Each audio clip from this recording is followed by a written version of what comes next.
65 year complete जाबाय मैयानि दिनाव सोर जादों डियर नाब्ला रन्जन दैमारी सार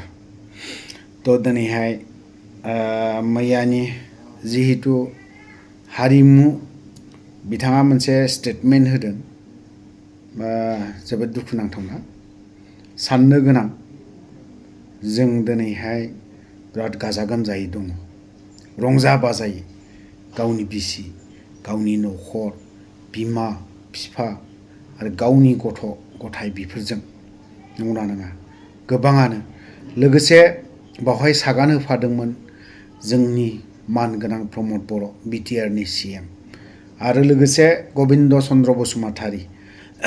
आरो UBPOनि आफादगिरि बिथांमोनाबो दिनै जयै सागान होफादोंमोन नाथाय दिनै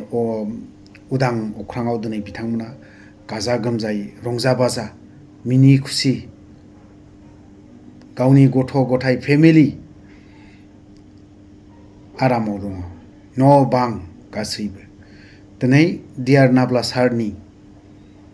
बिनि दुखुनि समाव रावबो आय' होनग्रा गैया अनलि रायजो राजा आय' होनग्रा अनलि रायजो राजाफोर आरो बे रन्जन दैमारी सारा जेसेबांखि जियालाव थाया मानो जों जेसेबां दुखुआव दङ बिनिख्रुइ बियो बिराद खुसियाव बा हेपियाव थायो रायजो राजाखौ माब्लाबाबो बावा बिथां रिमिनलां बुंनायफोर बायदि मैया बिथाङाबो आमगुरियावहाय मोनसे फिसानो बाथ्रा बुंदोंमोन रन्जन दैमारिया दुखु दंब्लाबो गैयिफोर बायदि आरो जेब्लायबो रायजो राजाखौ बियो गोसोखाङो गुबुन बाथ्राखौ रायलायनायनि सिगां रायजो राजाया माब्रै दं बे बाथ्राखौ सोङो होनबा दिनै बिथां रन्जन दैमारिजों जयै सागान होफाग्रा दैदेनगिरिफ्रा माबायदि दङ माबायदि हालोदाव दं नाथाय बिसोरनि सिन्ताधारा साननाय हनाय ना आं मानसि जाग्रोनांगौ बिनि उनावसो गुबुननि खोथा नङा होमबा हारिनि अथ'स' बै व्यक्तिफ्रा जाय बिटिआरनि CM बिथाङाबो हारिनि थाखाय सोमावसारग्रामोन आरो गबिन्द चन्द्र बसुमतारी बिथाङाबो बर' हारिनि थाखाय सेक्रिफाइस खालामग्रा दुखु दाहा लाबोनाय प्रमद बर'आबो दिनैहाय बर' रायजो राजानि थाखाय गोबां दुखु दाहा लादों गांनाय उखैनाय ना गोबां बाथ्रा रायलायदोंमोन बुंदोंमोन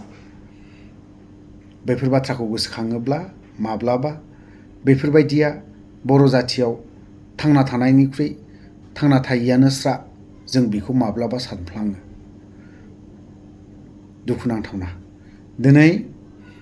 रन्जन दैमारिया गाव जुदि गावनि व्यक्तिखौ साननाय मोनबा बियो आफादाखौ माब्लाबानो बियो डिसबेन्ड खालामनानै गावनि फेमिलि गाव न'खरफोरखौ दाग्रोनो हायोमोन दिनै गाव बयनिख्रुइबो बे रायजो राजाखौ साननानै बियो दिनैसिमबो जेलावनो थानांगौ जानानै फैदों मानो नों आंनि थाखाय नाथाय बिनि फारसे सोर साबेसेया मोजां बाथ्राखौ सानो बिनि फारसे दिनै बिटिआरनि CM बा डेपुटि चिफ गबिन्द चन्द्र बसुमतारीया मा सानो बियो अनलि बुङो आयेननि गेजेरजोंसो बियो बुंगोन आरो गबिन्द चन्द्रनि आगदा आगसि सामसाफ्राबो बै बाथ्राखौनो लानानै थांफायो लोगो मोनोब्ला माब्लाबा सोङोब्ला बुङो जेल आयेन दं आयेननि गेजेरजोंसो गबगोन बैसोरो केस गैयिखाय बेखिनि बाथ्राखौ बुंनो हमदों जुदि रन्जन दैमारिनि जायगायाव जुदि बै व्यक्तिफ्रा थानायमोनबा मा जागौमोन दिनै गावहाय गथ' गथाय गैया नामा फिसा गावनि गथ' सानै दं बे गथ' सानैजों दिनैसिमबो डिसबेन्ड जानायनिफ्राय सुख गोजोनै थानो मोनाखै होमबा बेसेबां मा दुखुनांथावना बिनि देरसिन आरो मा थाबावनो जों दिनै बेफोरखौ बुङोब्ला गबिन्द चन्द्र बसुमतारीया बा बिनि आगदा आगसि सामसाफ्रा मा बाथ्रा बुङो दुनियानि जोबथा लेथ्रा थार्ड क्लास होननानै बुंगोन बे गबिन्दनि चन्द्र बसुमतारीजों थाफाग्रा सामसाफोर आरो प्रमद बर'नि बे सामसाफोर बेफोरबायदिया हारिनि बाथ्राखौ जुदि मोजां बुंनो रोंदोंबा हारिनि जाथिनि बाथ्राखौ जुदि मोजां बाथ्राखौ बुंनो रोंदोंबा गाव व्यक्तिया देरसिन जानो हाया माब्लाबाबो गाव बेक्तिया गावनि न'खरा गावनि फेमिलिया देरसिन जानो हाया जाथियासो बर' हारियासो देरसिन जों बर' हारिया देरसिन जाग्रोनांगौ एजे रायजो राजाफ्रा देरसिन जाग्रोनांगौ दिनै बेखिनि बाथ्राखौ नों दिनै बेखिनि जाथिनि बाथ्राखौ बुंदों नोंबो गाबोन थाखा फैसानि लालसाव गावनि खोथाखौल' सानगोन बेखिनि बाथ्राखौ बुंगोन थेवबो आं दुखु मोनदों सार रन्जन दैमारिनि माखासे जारिमिन आं लोगो मोनबोदों गोबां बोसोर जेब्ला 2000 सिजफायार जादों सिजफायार जाखांनाय प्रथम सिजफायार जानायनिफ्रायनो रन्जन दैमारि सारखौ लोगो मोनदों आरो माबायदि गावनाय जादों बेखौबो आं मिथिगौ